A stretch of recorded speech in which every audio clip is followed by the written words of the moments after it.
the reciprocal identities, this could be manipulated. This is the same as saying like tangent is 1 over cotangent. You know, and you could get that from this formula if you just multiply your tangent divided by cotangent. You could say cosine is 1 over secant. You could say sine is 1 over cosecant. These are not going to be given to you. I expect you to know at this point which ones are reciprocals. We have used that from the beginning. So we should know that. Quotient identities, tangent being sine over cosine, cotangent cosine over sine. You should know that. Pythagorean identities are going to be on the formula sheet. So I'm not making you memorize those. But the rest of the ones today will not be. The negative angle identities, this is what we talked about with even and odd. Remember with our graphs, cosine and its reciprocal secant were the only even functions. That meant if they had a negative on the angle, you could just drop it. The other 4 were odd, so if there's a negative on the angle, it gets pulled out in front. All right, so now for the rest of the day, we are going to use these identities to help rewrite trig expressions. These are true whether theta is measured in angle or in radians or degrees, so it doesn't matter what your units are. These are just essentially things that are always going to be true. So let's say I asked you to simplify this expression.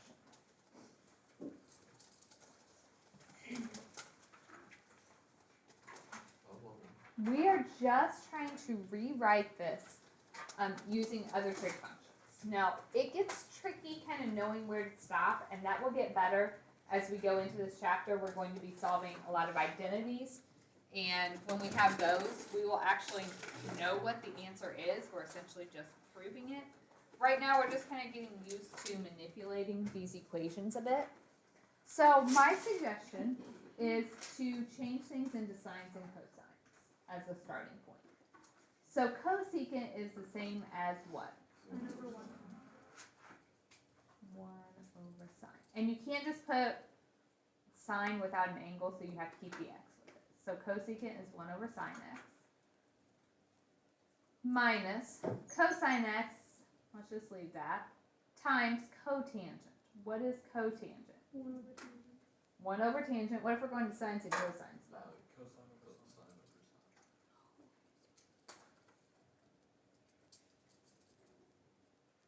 Alright.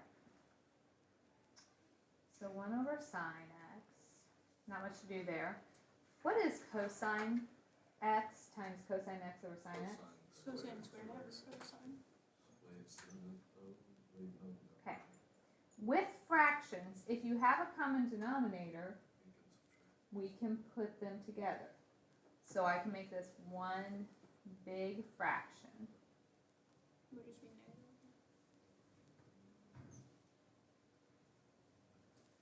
Okay.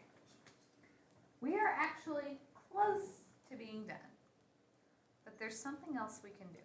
Pythagorean theorem, right? Or Okay. Pythagorean. Look at your Pythagorean identities. We have sine squared theta plus cosine squared theta equals 1. If you take that identity and you subtract your cosine squared theta over,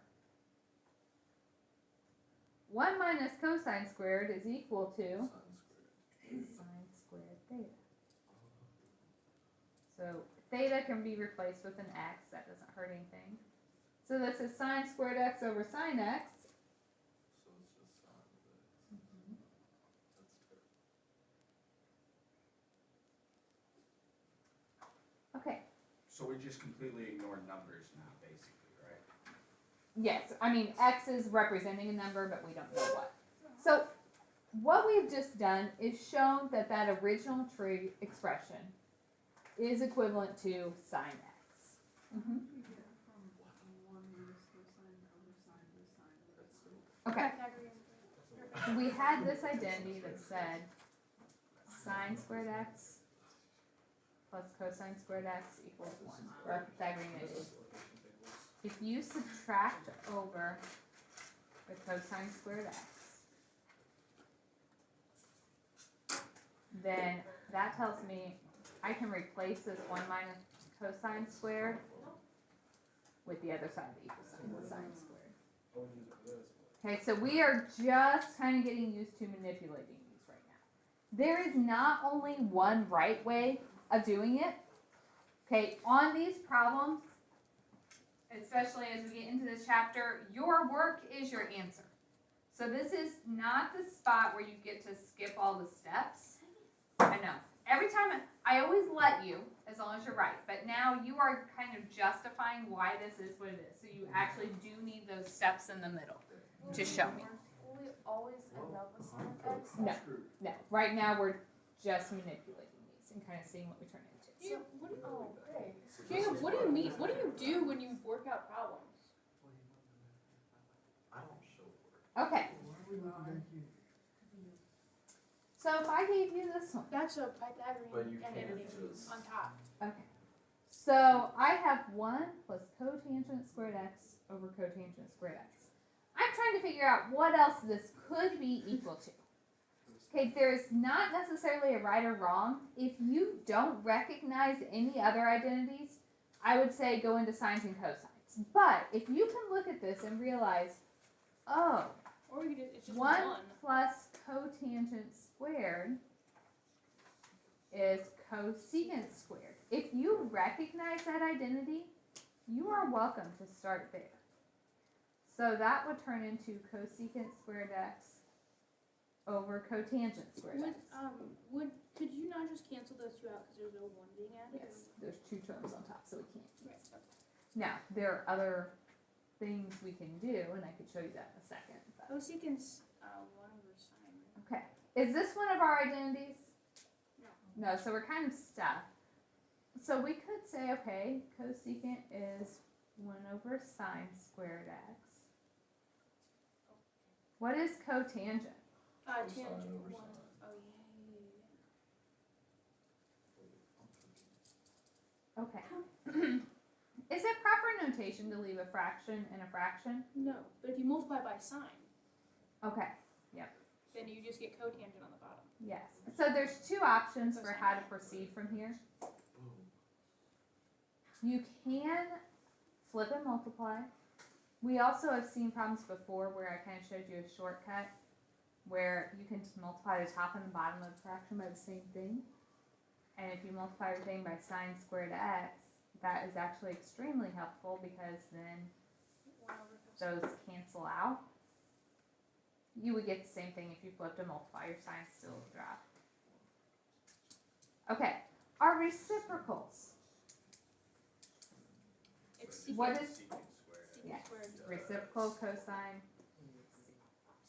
I thought this was going to be much No. harder, and I feel like it's going to get scary. Is this the only way of doing it? Absolutely not. That's why you're showing me your thought process. So then, we wouldn't leave it in 1 over cosine of x because we don't like as a denominator, or the fact that we can change it? Just the fact that it is the definition of one of our trig functions, Okay. we would go ahead and switch it. You know other options for this problem? You could have, at the very beginning, said, okay, I have 2 things on top, so if I put each of them over the denominator, is it legal to split up fractions like that? Yeah. Okay. You get What 1 over is 1 tangent. over cotangent? Tangent squared. And what's cotangent squared divided by cotangent squared? And what's tangent squared plus Secant. 1? Looks like secant squared. So, That one seemed easier. multiple ways to get there, alright? You went the long route. It's We okay. did go the long It's way, okay. but we got there. That's all that would be. Let's try another one. Oh, I was busy. Did we foil? Yes, we can FOIL. Be quiet. Let's change to sine and cosine before we FOIL. I think that just might help a touch. I was just guessing. Oh, well, you're right. What would I change secant to? 1 over cosine. And cosecant is 1 over sine. Theta. If you multiply cosine and that, it's just 1. It's But 1, your one all cosine around. is It's 1. Not quite. alright. So if it helps you, You're welcome to put these over 1. So it's a little more obvious. When you multiply these, you're multiplying the tops of the fractions and you multiply the bottom of the fractions. What is cosine theta divided by cosine theta? 1. So you don't necessarily have to write cosine over cosine, but I'm just showing you that's how we get to 1.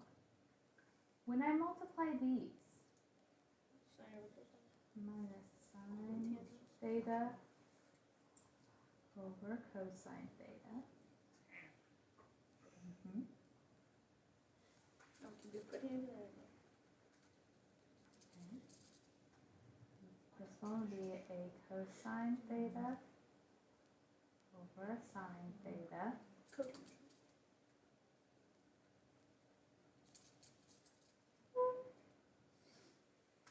And this one, 1 times sine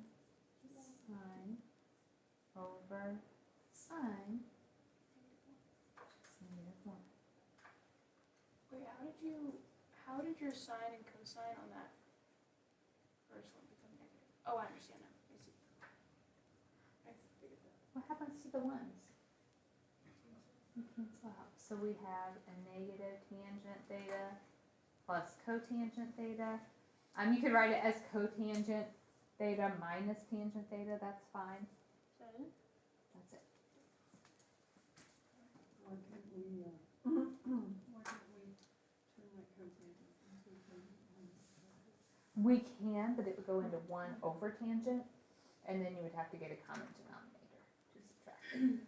So, perfectly legal, it's just not going to get a better answer than what we already have. How do you know when to stop? That is a great question.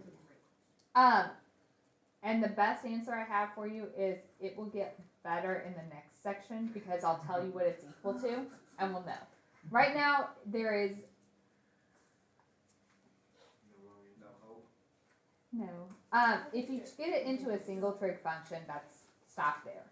If you have trig functions added or subtracted, stop there. If you still have something divided by something, you need to keep going.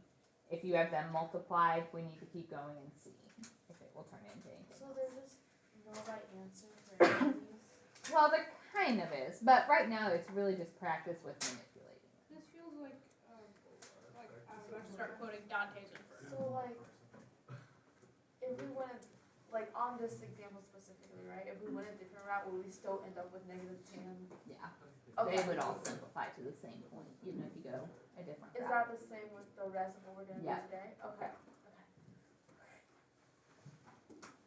All right, we're going to do 2 more today. I got a big hexagon. I love Oh, hexagons. that's the easy one. Oh, All right. interesting. Now, I want to talk about something before we get too far into this. When you see that cosine squared, Gotta make sure that one's what it means is you're doing the cosine of negative theta and then squaring that entire answer. Okay, when I see on the bottom 1 plus tangent squared negative theta, that means you're doing tangent of negative theta and then squaring your answer. Now, cosine is an even function. So it So doesn't matter. what happens to the negative on the angle? Just Disappears. It disappears. So that's still just 1 minus cosine squared. Okay, tangent is odd, so the negative would come out in front of my tangent. But what happens if you square a negative? It becomes a positive, so this remains positive. Okay, because the square.